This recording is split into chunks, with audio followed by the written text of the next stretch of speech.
Hello everyone, welcome to another video. Today we're talking about Freddy's Dead. Actually, we're celebrating Freddy's Dead because for years, everybody has ripped this movie to shreds. It's been called one of the worst horror sequels in all the slasher franchises, and I completely disagree. And today I'm going to give my reasons. Well, not even that. I'm just going to tell you why I like Freddy's Dead and why I think it should be celebrated. We've seen so many horror sequels get reevaluated. We've seen Friday the 13th Part 5, A New Beginning, suddenly become a cult classic popular sequel for whatever reason. We've seen Halloween Ends become, well, never mind. That movie's still pretty much disliked by most people, so enough said about that. But in the Nightmare franchise, Freddy's Dead is the bastard son of 1,000 maniacs, unfortunately. And, you know, obviously everybody doesn't like Part 5 either, but Freddy's Dead is probably the most hated sequel in the series, and I've never felt that way. Even as a kid watching it, I had fun watching Freddy's Dead, so it bemused me when I came online for the first time and found out that it was a hated movie, that nobody likes Freddy's Dead. So let's talk about it. Freddy's Dead came out in 1991. It was following up Nightmare 5, which was the lowest grossing movie in the franchise. So Freddy had unfortunately worn out his welcome a little bit. We had the Freddy's Nightmares TV show. We had Freddy all over MTV doing 1-800 hotlines. Freddy was probably a little bit overexposed in the late 80s, and audiences weren't really feeling him anymore, so Nightmare 5 bombed. Franchise sort of in limbo, and they decide, you know what?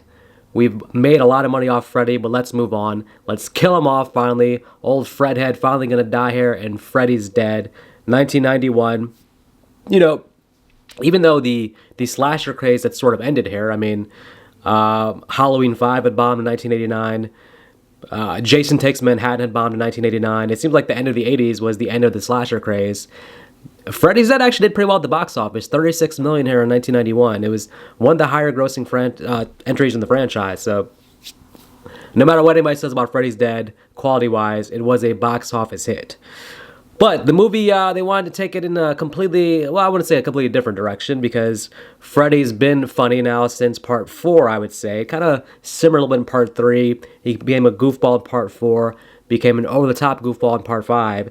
And Freddy here in Part 6, well, you know, there's no restraints here at all. Freddy's allowed to be a complete huckster in this movie, and a lot of people hate that, and I'll tell you why I don't necessarily hate that. But let's talk about the plot for a moment. This movie, directed by Rachel Talalay, who had worked on Nightmare 1 and had been throughout the series, involved in the series, and was rewarded here with directing the movie. Also written by Michael DeLuca, who, somehow this blows my mind. He wrote this movie and he wrote In the Mouth of Madness. Now, In the Mouth of Madness is one of the most complex Lovecraftian horror films there are. So you have that, and then you have Freddy's Dead. Listen, much respect to Michael DeLuca for writing these two movies. I'm a fan of both, but they're so vastly different that it's hard to see these two movies coming on the same brain. Okay, so the movie picks up 10 years after Nightmare 5, yes. If Dream Child was 1989, we get a scroll here saying this is 10 years later, so we can surmise this is 1999. And a lot's happened in 10 years because the real estate value in Springwood has gone to shit because this whole town has gone crazy. Apparently in this 10 years, Freddy has killed all the children, all except one, and all the parents have gone completely batshit insane. Now, listen, let's talk about this for a moment. In terms of Freddy having a successful 10 years where he actually kills all the teens in Springwood, it's a little bit hard to buy because we saw Freddy get defeated by Nancy in Part 1, defeated by Mark in Part 2, defeated by Nancy and Kristen in Part 3, defeated by Alice in Part 4, defeated Alice and Jacob in Part 5, So far in the series, every time Freddy comes up with a battle against a teen protagonist, he loses. So it's a little bit hard to believe that Freddy has a 10-year winning streak here, taking out all the teens. I guess Alice left town, apparently, and Nancy, of course, died in Part 3. So Freddy's on quite the winning streak, but with only one teen left, I mean, Freddy kills him, then it's pretty much game over. He can't do anything. I mean, he doesn't seemingly, I don't know if he doesn't have the ability to attack the adults in their dreams, or just he doesn't want to. He'd rather find new teens, so he has to use this last person, Springwood, to go somewhere else, bring his daughter back, and then allow him to expand, because Freddy is quite the businessman. He wants to expand beyond his Springwood horizons and take over the entire country, because in his words, every town has an Elm Street. Now, in terms of this plot, it's definitely not the most simple, straightforward plot we've seen in the Nightmare series. So maybe this is the writer in the Mouth of Madness, because this is kind of a tricky plot. From the opening scene, you really don't know quite what's going on. The introduction of John Doe is pretty mysterious. He's in a dream, he wakes up, he's still in a dream. Freddy hits him with a bus, and he flies into what seems like another dimension, but really it's just him flying to some area near Springwood. So he's going to go to a shelter where Freddy's daughter works, and the whole purpose is that she's going to have these dreams of a clock tower or watchtower or water tower, and then basically they're going to go back to Springwood, where Freddy can use her to then expand his power and kill people in other areas. So again, very complex plot, not the most simple plot, but, you know, at this point in the series, most franchises, story-wise, there's really nothing left to tell. I mean, we know that by Halloween 6, we had the Cult of Thorn. Friday 13th, well, part 6, Zombie Jason kind of rejuvenated the series, but eventually we got to Jason Goes to Hell with part 9, which, again, wanted to get into the lore. So the movies always want to get into the lore of their villains, and usually it's a mistake. So do we need to know Freddy's, we know enough about Freddy's background. Do we need to know that he suddenly has a daughter, which was not in the canon previously? We didn't really need to know that, but it is a thing here. We get some flashbacks, which gives us more insight into Freddy's crazy background, being abused by his father, being bullied by kids, and then also him killing his wife when she finds out, seemingly, about dead bodies. So a lot of background, a lot of lore about Freddy, but most of it doesn't hit. So I'm not a huge fan of the background here, the setup, Freddy's daughter, all that stuff. You know, well, it is what it is. But what do I like about the movie? Why should this movie be celebrated? Why is it actually a fun movie? Well, I'm going to go against the grain and say that I like Funny Freddy. Yes, the movie is a comedy. Yes, it's jumped the shark way back in part 4 and part 5 in terms of Freddy becoming Funny Freddy. Why not embrace it? Let's go full-blown comedy. Let's go full-blown Evil Dead 2 Army of Darkness slapstick Freddy Krueger. He doesn't have the best makeup. His face is completely dry hair.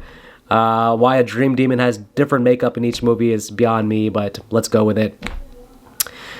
Why did Freddy become funny? Well, here's how I look at it in story. In story, to me, the events of part 1 was very early on in Freddy's career as a dream killer. So with Nancy, you can see a little bit of his huckster personality coming out. For the most part, he plays it straight. That's because he's new at his job. He's taking it very seriously.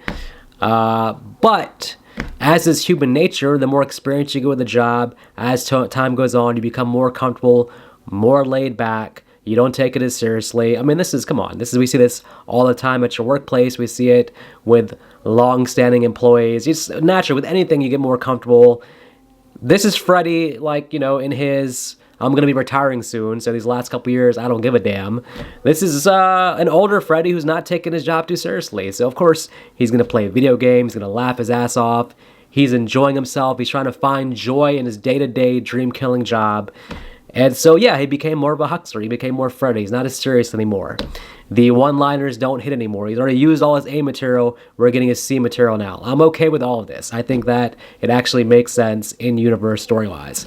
In terms of outside of in-story, well, when those horror franchises, again, later in the franchise, the villain becomes the star of the franchise. It's no longer about the protagonist. Yes, it helps if these movies have a likable protagonist. You're going to have a much better movie if we still cheer for the protagonist. But most people at this point were coming to theater to cheer Freddy. By the time you get to Jason Lives, most people are there to cheer Jason. And Michael Myers came back for Halloween 4 because Halloween 3 didn't make as much money because at that point Michael was the franchise. So yes, we always deepen a franchise. The killer becomes a star. And this is just Robert Englund being the star here. His name is first in the credits. It's Robert Englund in Freddy's Dead. He's the main guy here. So you got to lead into it. Freddy's strength as a killer is that he does have personality. He's not Jason. He's not Michael. He's not quiet. He talks. He gives one-liners. He's the Arnold Schwarzenegger of horror villains. So they leaned into it, and I think that's okay. I'm okay with funny at the end of his rope, ready for retirement, been doing the job for 20 years. I'm ready for this version of Freddy and Freddy's Dead, so I don't mind it. And for those that are so against it, it's like you can just watch New Nightmare. New Nightmare is a return to, really pure dream killer Freddy in a way, basically. So, all right. So what else do I like about it? I like the death scenes. The death scenes are hammy because they're kind of going along with the idea of funny Freddy. But I think these are memorable death scenes, man. I'll tell you what. Nice hearing from you, Carlos. Classic. That whole scene is hilarious. People don't like the video game death. Hey, you forgot the power glove. I laugh. I think it's funny. I know it's a product of its times, but Freddy saying great graphics will never not make me chuckle. Should there have been more deaths? Yes, this movie definitely has more elaborate, longer death scenes. Maybe not enough deaths, though. The body count's very low in this movie. But the Nightmare movies aren't really known for their body counts, per se. You'd rather have a couple interesting dream sequences than them spreading it thin with like 9 or 10 non-memorable death scenes. So I'm okay with that. John Doe's death scene, making fun of the Wild Coyote. But I do think that John Doe should have been the main character. I wasn't a huge fan of the character Maggie, Freddy's daughter. I thought that we were following John Doe's story.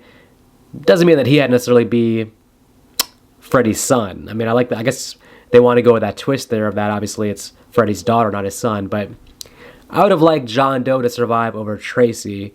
Tracy, I felt like they had a great death scene set up, but then she does her kung fu thing and whoops Freddy's ass. But which I think Freddy took those kung fu lessons from Tracy and then used them later on when he fights Jason. I'm thinking back, that's where he got those fighting skills he used against Jason, was he inherited that from Tracy. But yeah, I enjoy the death scenes. I enjoy the comedy of it. That whole scene where they're lost in the town, they're trying to get out, and they keep circling back to the same place. That's very Twin Peakish to me. That actually reminds me of In the Mouth of Madness. I like that. That is cool to me. I like the Johnny Depp cameo. Johnny Depp this time was a huge star. Well, a fairly big star. Big enough star where this was a big cameo. So him coming back to his roots after being sucked into a bed in part one. We appreciate that. You got the Roseanne cameo, the Tom Arnold cameo. I just think this is a fun, entertaining movie. Yes, you have to turn your brain off, of course. And there's certain things I can't defend, like, for example, this scene right here where John Doe is rolling down a hill and they loop the sound effect where he keeps going, whoa, whoa, and just you keep hearing the same sound effect.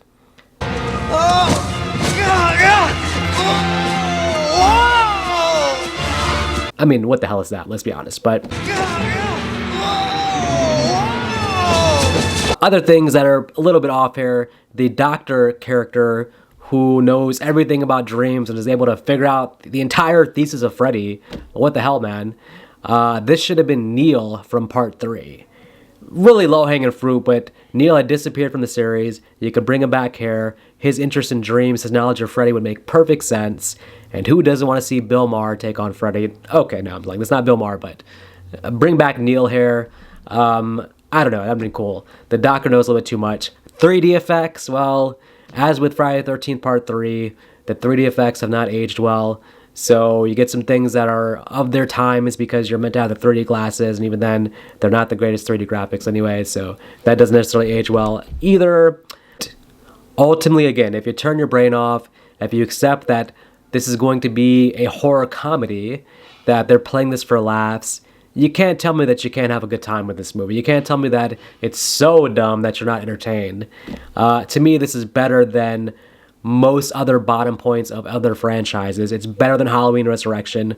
For me, it's better than Friday the 13th Part 5, A New Beginning. And for me, it's better than Nightmare 5. I think Freddy's Dead should get more credit. I understand completely why some people will dislike it, but the amount of venom towards it is just mind-boggling to me. I think Robert Englund does an amazing job here as well. So yeah, I'm here to give props to Freddy's Dead. Despite what we've been told by everybody online and different horror circles, I think Freddy's Dead's fantastic, and I'm a huge fan. So